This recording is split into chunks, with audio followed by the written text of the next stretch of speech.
ते स्वतः माननीय मुख्यमंत्री मला वाटतं त्यांच्याशी बोलत आहेत.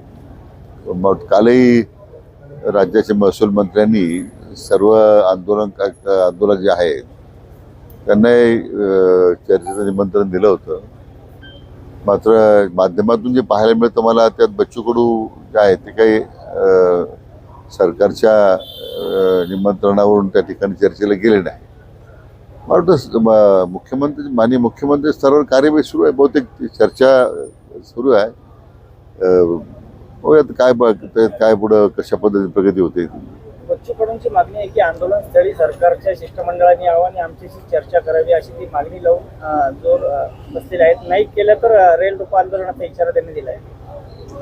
नाही, आता काय त्याच्यावर मी भाष्य करणं उचित नाही आहे. शेवटी राज्याच्या प्रमुखांनी त्याची भूमिका घेतलेली आहे. आता उद्या जर सरकारचा काही निर्णय झाला शिष्टमंडळ पाठवण्याचा तर शेवटी त्यामुळे त्यानंतर काय निर्णय होईल तो मग आपण पाहूया.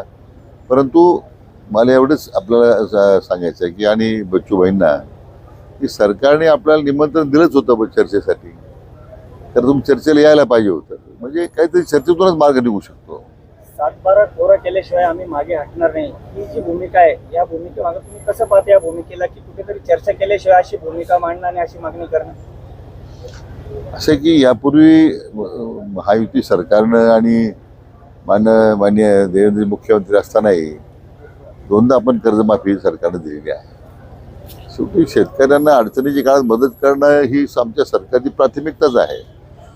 आता ह्या सगळ्या नैसर्गिक आपत्तीमध्ये साधारण 10,000 कोटी रुपयाचं निधी अनुदान वाटप झालंय. आता काही ठिकाणी आता KYCची अडचण होती ती आता आपण 8 शिथिल केली आणि म्हटलं 4-5 दिवस दिवाळीच्यामुळे थोड्या अडचणी आल्या. मात्र आता शेतकऱ्याच्या खात्यामध्ये रकमा जमा होत आहेत म्हणून सरकार शेतकऱ्याच्या मागे खंबीरपणे उभाच आहे. आता त्यांची जी मागणी त्या संदर्भात राज्य सरकारच्या स्तरावर माननीय मुख्यमंत्री आणि मग अन्य सहकाऱ्यांच्या समिती